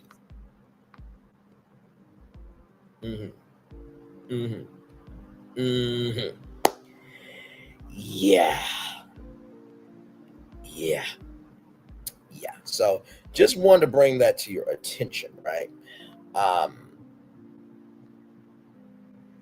So just wanted to bring that to your attention because at the beginning, middle, end of the day, there is something very significant about ABC and Disney. Right, there's something very, very, very, very significant. Hangling Nelson, welcome in. There's something very, very significant that we'll get to here in just a minute. Then Bob Iger said, right, Disney is unlikely to follow Comcast and Warner Discovery X in the TV channel business, right? So, like I said, I already showed you this, but this is just to show you once again that right here, this is the whole statement. Soon after I returned to Disney, I put everything on the table and asked the team whether to evaluate whether we should buy Hulu, whether we should sell Hulu, whether we should sell our linear television networks, or whether we should hold on to them. After pre-leaked the process internally and really taking a long look at what these properties can mean to us long term, we decided the best course for us to take was not only to buy Hulu in its entirety, but also hold on to the linear TV networks and to integrate them seamlessly with our streaming business. Like I said, what that is enable us to do is aggregate revenue both on the sub feed side, the advertising side. There's still enough linear television subscribers to generate a significant amount of revenue in advertising and subscription fees. We program them seamlessly. We manage them in one organization. So there's been great economies of scale in doing that. It's one of the things that has enabled us to turn the streaming business around from a huge loss of profitability over the next several years. It will enable us to grow margins significantly on the streaming side because of the ability to amortize program costs, the carriage fees, ladies and gentlemen, and the ability to essentially aggregate ours as a revenue he added. Also, it's interesting to us that's may exit that business. I think it gives us a stronger hand to stay in that business. We're very focused. We will have, interestingly enough, a linear television business that's paired for streaming business. So when you think about these spin-off companies, we'll have the assets from a streaming perspective that we will have. And I think having a broadcast network like ABC is a big part of that. I think there's a lot more value in a broadcast network, again, if it's paired very, very seamlessly with the streaming business. Like I said, I mean, you think about core networks, obviously ESPN is a big one that will be connected, obviously, fully with ESPN's digital offering. Disney Channel's connected seamlessly with Disney Plus, and FX and ABC have fed Hulu programs very efficiently. So FX and ABC have fed Hulu program very efficiently. FX and ABC have fed Hulu program very efficiently. But now you're folding Hulu into Disney Plus. And now when you think about all four, we also have Nat Geo, which also does the same for Disney Plus. When you think about those 5 networks and how they're programmed across linear and streaming, you got businesses that actually provides us an opportunity not only to grow, but to grow in the margins in the process as well. So again, we like the direction we're going, like the fact that we're one of the few that's doing this, because I think it's up to you to be more competitive in a marketplace that's going to become even more fragmented. So there is that there. Now, right here, November 2023, Iger promises 2026 exit and says ABC is not for sale.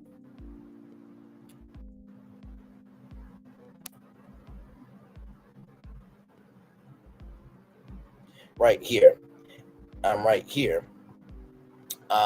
Disney's ABC unit is not up for sale. Iger says the company deals with a decline in linear television and viewership toward streaming. Iger said earlier this year that networks such as ABC may not be core to Disney going forward. Okay. So right here, also too, if you guys don't know, right? Iger said the company made too many sequels and made a mistake by asking Marvel Studios to provide so many series for the Disney Plus streaming service. They lost $4 billion in streaming, Disney did. And I want to bring up something very important that Rich Greenfield and Laura Martin do not know about. From D23, American Broadcasting Company. In 1954, Walt Disney agreed to produce a regular television series for the network if they would help him out by investing in Disneyland. So with an investment of $500,000, that's $500,000, and a guarantee of an additional $4.5 million loans, ABC became a 1/3 owner of Disneyland. Let me say that again for all the idiots in the back. ABC became a 1/3 owner of Disneyland. ABC, BECAMEAONE. THIRDOWNEROFDISNEYLAND. So let's keep going. Okay. On July 17, 1955, ABC produced the largest live television broadcast to date with the grand opening of the park. Disney remained on ABC until 1961. A year earlier, they bought out the ABC investment in Disneyland for $7.5 billion. 4 decades later, on July 31st, 1995, Disney and capital C's ABC announced a $19 billion merger of the two companies. After necessary government approvals, the merger was completed on February 9th, 1996. With the deal, Disney acquired, among other enterprises, 9 VHF and 1 UHF television stations, 11 AM and 10 FM radio stations, a percentage of ESPN, the History Channel, A&E Network, and Lifetime TV. A&E Network, the History Channel, Lifetime TV would be, ladies and gentlemen, A&E Global Media. Okay. And ESPN, which they own. A publishing group including 85 trade journals, 18 shopping guides, 2 consumer magazines, 20 weeklies, and 7 newspapers. That is Hearst Communications. Okay, so let's get that straight. Okay, so here it is here from Yahoo Entertainment. Okay, courtesy of the Wrap. ESPN is a Disney crown jewel, but its financials demand drastic pivot to direct to consumer.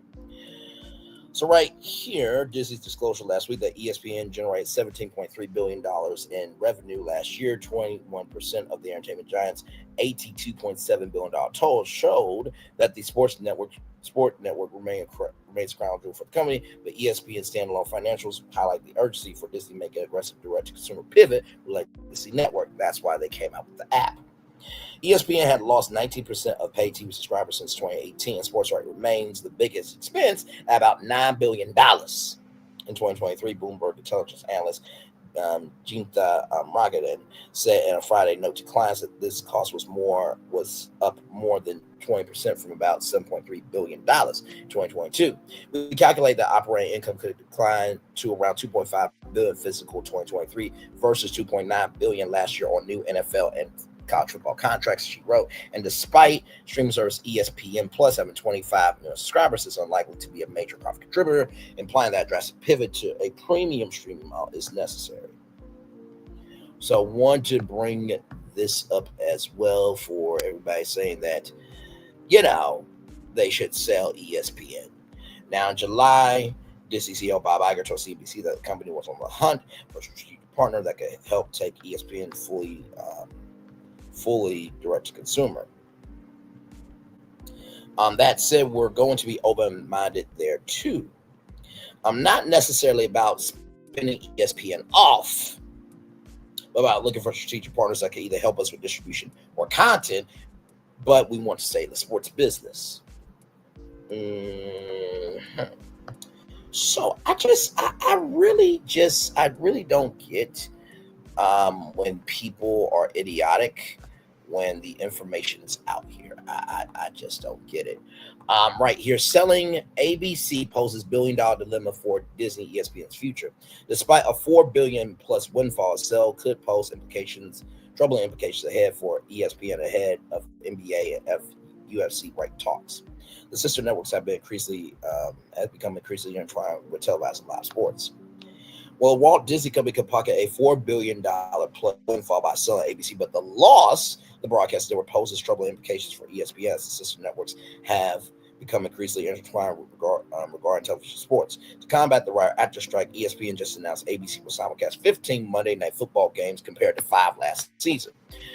Disney also uses ABC to broadcast the NBA Finals and the NHL National Hockey League Stanley Cup Finals. The House of Mouse managed to box Fox Sports out of NFL draft coverage by offering a college-centric version of the draft on ABC since 2019. Lest we forget, ESPN will use ABC to televise its first 2 Super Bowls after the 2026 and 2030 seasons. That's been the corporate dream of ESPN since its founding in 1997. So, just wanted to bring this up here. Oh, hang on. There we go. Despite cord cutting, and right here, I almost forgot. Media entrepreneur Brian Allen made a $10 billion bid to buy Walt Disney's ABC television network and assets, including FX, National Geographic cable channels. ABC has also held discussions about selling ABC to Nexstar. Nexstar owns the CW, ladies and gentlemen. Due to cord cut, ESPN has dropped from broadcast network-like footprint of 100 million homes in the U.S. to around 73 million. Eventually, the pay cable ecosystem could bomb out 15 million homes. So, suppose Disney can't leverage this extensive reach of ABC if it's ABC broadcast network and NBA as the NBA files home. In that case, the league might consider alternative options, with NBC Sports eager to recapture the glory days of NBA or NBC era from 1990 to 2002. One prominent TV sports executive who declined to be named warned losing ABC would raise a host of cheap questions for ESPN. Will the NBA miss ABC? Will the NFL dislike not having the draft on ABC? And what about the Stanley Cup finals in the new SEC deal? Because as you guys know, there is a ESPN SEC network. He said that all the leagues, the network league partners prioritize the reach delivered by ABC. When we did the NHL deal, they want to know what the commitments would be on linear television. It's a very good business for us, a linear business. And when we did the SEC deal, we took a package, the first pick every week, that kicks in the 2024 season. A big part of that was having the game broadcast live on ABC. The NBA Finals exclusive live. The NBA Finals live air live exclusively on broadcast television. ESPN is worth a lot more than ABC. ESPN is valued at $30 billion compared to $4.5 billion for ABC. Selling ABC would be short-sighted. Disney will be better off finding an equity partner for ESPN, keeping the reach of ABC as ESPN enters expensive rights talks for NBA, UFC, and college football playoff. Now, UFC is going over to Paramount. Right here from Forbes, ESPN could be worth $24 billion and attracts investments from big tech giants here. Disney, which owns about 80% of ESPN, while Hearst holds the remaining 20%, could sell a stake in the company to new investors, assuming it tends to maintain a majority ownership. So, like I said, NFL has a 10% ownership stake now. Where's the other 10 going to? Right? So, just wanted to just say that. And right here, Amazon spends about $1 billion a year to maintain an 11-year media rights deal with the NFL to air Thursday Night Football on streaming service. While YouTube, which is owned by Google, reached a 7-year contract with the NFL last year, worth more than $2 billion. I'm just bringing things up to y'all's attention. Okay? And here it is here, Disney's ESPN to acquire NFL media in assets, a major deal. So right here, Disney will take a 10% equity stake, and ESPN stake could be worth about $2 to $3 billion, analysts and industry insiders say. Will bolster ESPN streaming service due to launch early as this month. So ESPN has reached a landmark deal with the National Football League to acquire NFL Network and other media assets from the league exchange for the NFL taking a 10% equity stake in the sports network. Right here, speaking of Jimmy Kimmel roasts Bob Iger at Disney upfronts over rumored ABC sale. When people test the waters, they don't drown their children. One of Kimmel's first pointed jokes of the afternoon was the rumored ABC sale that made headlines in 2023. Bob tried to sell us last year. It put us for sale.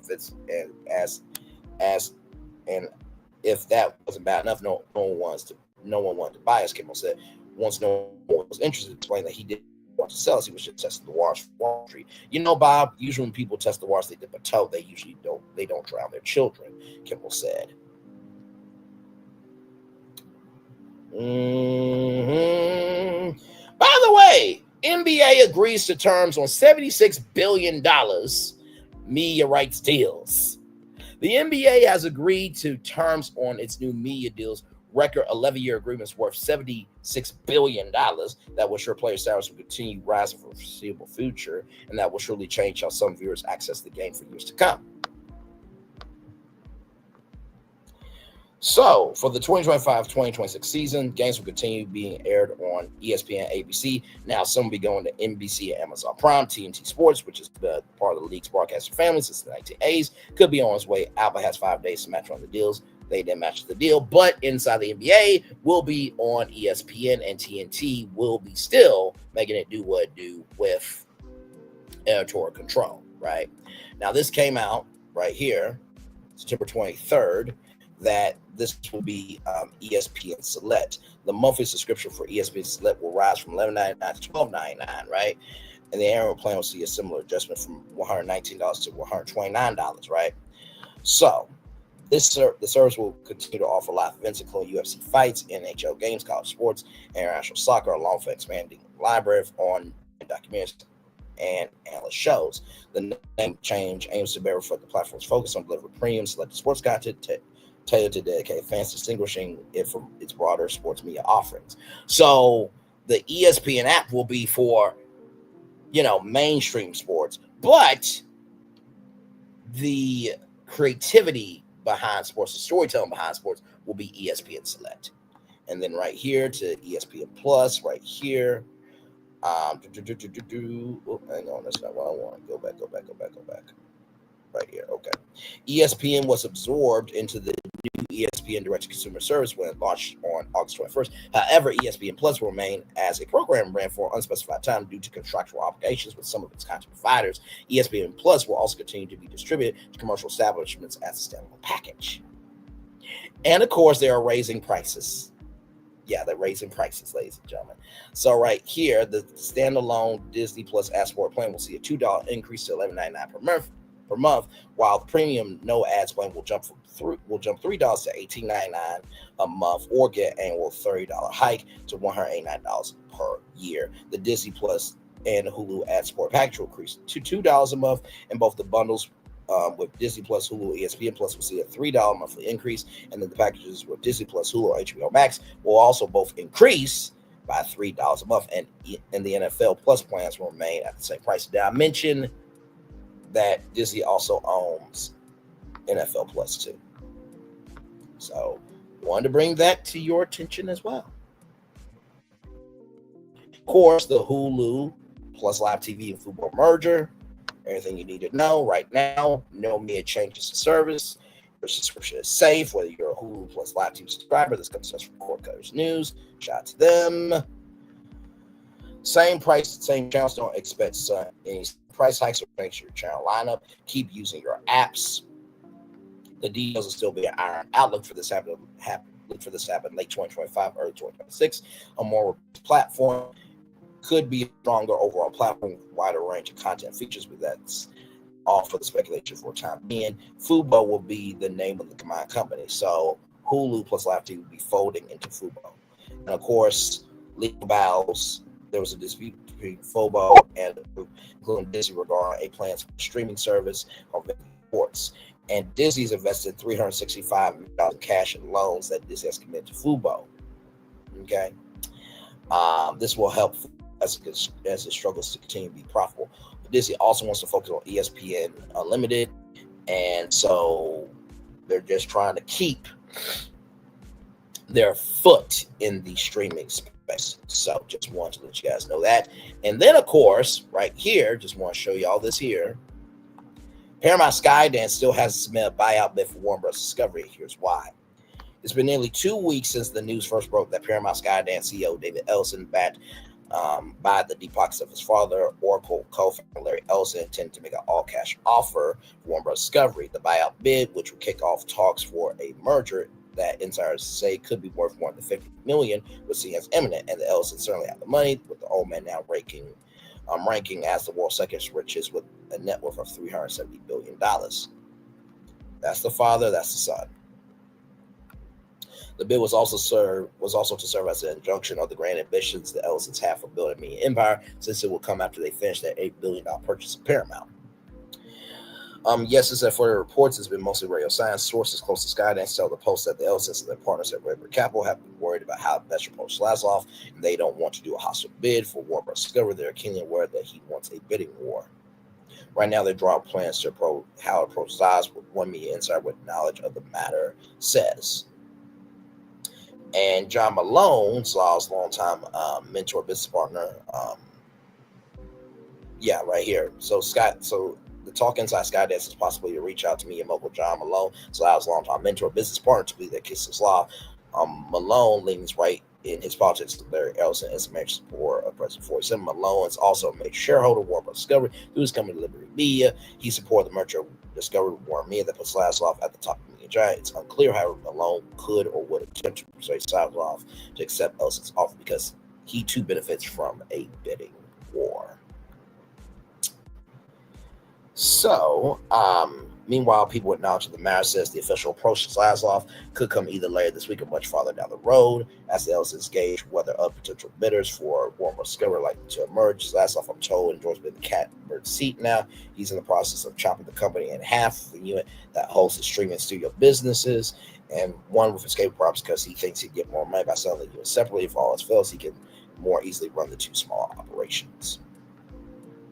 So I wanted to bring this up too because, like I said before, media is being broken up in terms of mergers and acquisitions, right? So that is it there. I think I got everything in. Whew. So do you see now why I said, by the way, there are other videos here. They take a little bit longer. Okay. So I won't be able to show those, but we'll show you the videos here.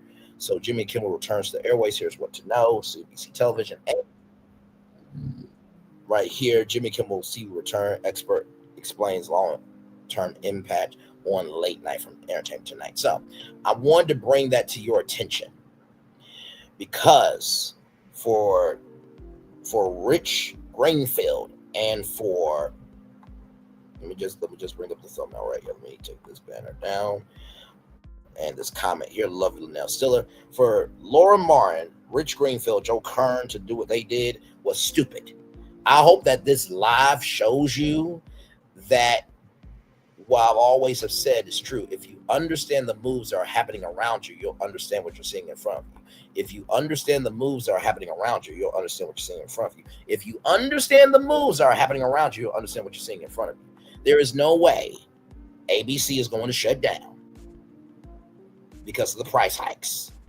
Also, 2, advertisers want reach. And number 3,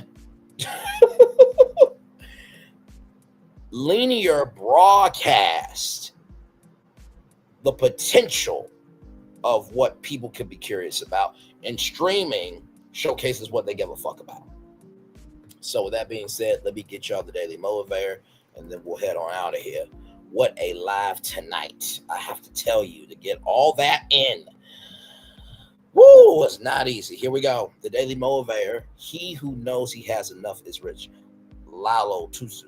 It's time for the Daily Motivator for Thursday, September 25th, 2025. Aim for excellence. To achieve excellence, put in the effort and then put in some more. To achieve excellence, respect the truth and never permit yourself to deviate from it. Excellence comes from more than just the work you do. It comes from the way you are deep inside the values you follow, the priorities you set. Achieving excellence goal involves going beyond the superficial concerns, as best excellence speaks to the beautiful and miraculous nature of existence. Excellence is a manifestation of the steadfast devotion to what matters. Care enough, do enough in support of that caring. You create excellence.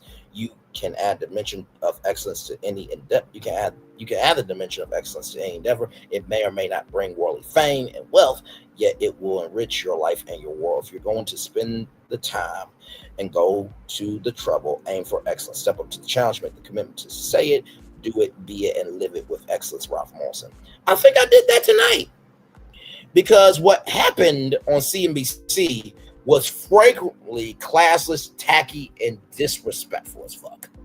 To not understand the foundation that has allowed all these rooms to be in this mansion is ridiculous. So the first thing I say about aim for excellence, recognize that with ignorance, that behind ignorance can be lessons. Behind ignorance can be lessons. Behind ignorance can be lessons. Y'all learned the game of what is happening that they will never talk about on CNBC. No disrespect to CNBC, and that's not because, CNBC and, ABC and Fox and CW and yeah, all the broadcast networks, that's not because of that rival. It's just because they don't have time to dig into it like I do. So behind ignorance can be lessons. That's the first thing in terms of aim for excellence. If there's ignorance in disgracefulness, find lessons for excellence behind it. Second thing is, you can add the dimension of excellence to any endeavor. It could be for your relationships. It could be for school. It could be for your job. It could be for anything you want. But always recognize, for you to get a return on your investment, you have to believe you are a return for you. And you have to believe that you are a return on an investment for yourself. And finally, step up to the challenge. Make the commitment to say it, do it, be it, and live it with excellence. Tonight's live honestly may not get a lot of views. That's okay though, because at the beginning, middle, end of the day, when you understand the assignment, blessings will come. The biggest experiences have usually started from places unknown. And with that being said, it's time for the best outro on YouTube. Know what you do and do what you know. Never say one more special, because you are always born a blessing and trust. You may not be where you want to be, but at the end of it, you'll be where you need to be. Do what you've been chosen to do. Last one, call yourself. It's another thing to be chosen. One love, much love, all love. I spend time with you. You spend time with me. Hopefully, by spending time together, we're be great together. And always remember, we're doing radio, television, YouTube, living your best life. Or you're just pointing out that just because you have a title and just because you are perceived to be something doesn't mean anything when you come as nothing to the table. Make sure the replay is not just worth for you. Watch it, not just for you. Listen to it, but if you want to experience it again, I love you, I value, I embrace you all. Always remember, see love, you gotta give it, or see love, you gotta give it, or see love, you gotta give it. Whatever obstacles you've overcome, whatever success you have achieved upon this particular day, I'm extremely proud of you, but no one's proud to be proud of your damn self. Finally, y'all listen. I go this hard because I care about media. I truly, truly do. Media has never judged me. It's always made space for me. But most of all, without media, we don't have a world. And thank God we got media, because imagine if there was no media cover any of the bullshit that's happening. Then we couldn't figure out how to be a solution. We couldn't figure out how to be solutions then and solve problems. Commercial break and fireworks coming your way for the day that was, for the days to come, for the blessings that on way for you, me, all of us, as a society, as people, as culture. I feel the love and send it right back to you. Good night, everybody. I love you all so much. Bye-bye.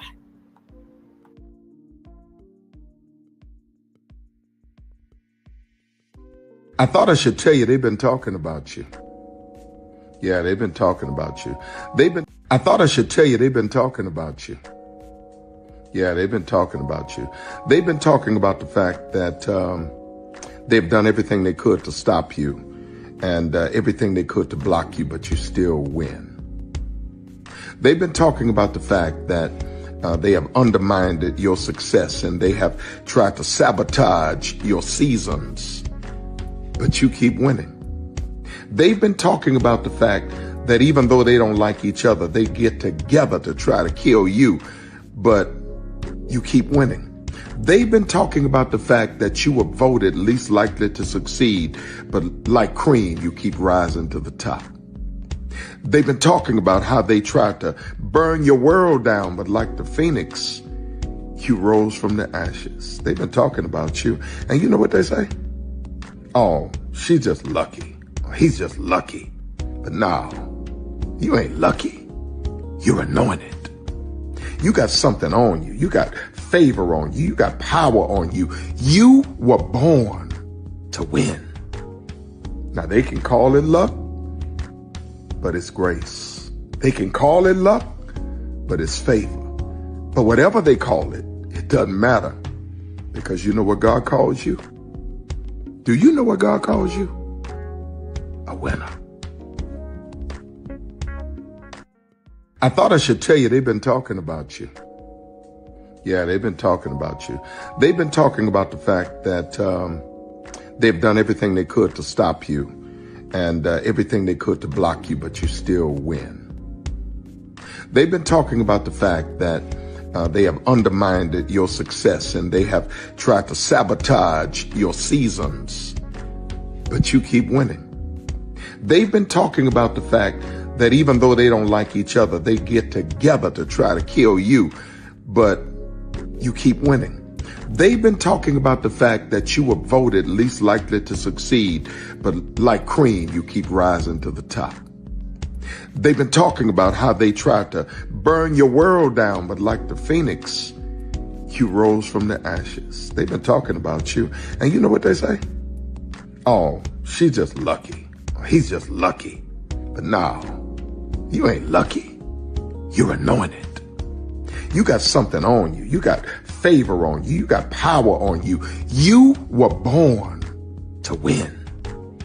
Now, they can call it luck, but it's grace. They can call it luck, but it's favor. But whatever they call it, it doesn't matter, because you know what God calls you? Do you know what God calls you? A winner. I thought I should tell you, they've been talking about you. Yeah, they've been talking about you. They've been talking about the fact that they've done everything they could to stop you and everything they could to block you, but you still win. They've been talking about the fact that they have undermined your success and they have tried to sabotage your seasons, but you keep winning. They've been talking about the fact that even though they don't like each other, they get together to try to kill you, but you keep winning. They've been talking about the fact that you were voted least likely to succeed, but like cream, you keep rising to the top. They've been talking about how they tried to burn your world down, but like the phoenix, you rose from the ashes. They've been talking about you. And you know what they say? Oh, she's just lucky. He's just lucky. But no, you ain't lucky. You're anointed. You got something on you. You got favor on you. You got power on you. You were born to win. Now, they can call it luck, but it's grace. They can call it luck, but it's favor. But whatever they call it, it doesn't matter, because you know what God calls you? Do you know what God calls you? A winner. Because here's the thing, a good streamer can find other content. Because here's the thing, a good streamer can find other content. Because here's the thing, a good streamer can find other content. Child, Braylon been over there doing his thing, minding his GD business, staying out of trouble, trying to get the folks some positive stuff to talk about. Besides lying all the damn time. Child, Braylon been over there doing his thing, minding his GD business, staying out of trouble, trying to get the folks some positive stuff to talk about. Besides lying all the damn time. Child, Braylon been over there doing his thing, minding his GD business, staying out of trouble, trying to get the folks some positive stuff to talk about. Besides lying all the damn time. Open your eyes. Think of the one place you've always wanted to see.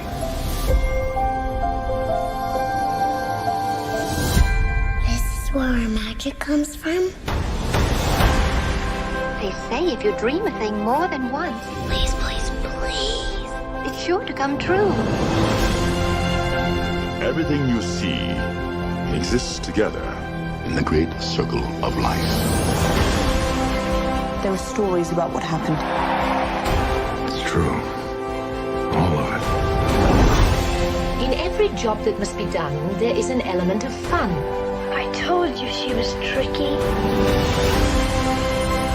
Life is full of possibilities. What do you want to be remembered for? The world is in our hands, and we gotta do something with it.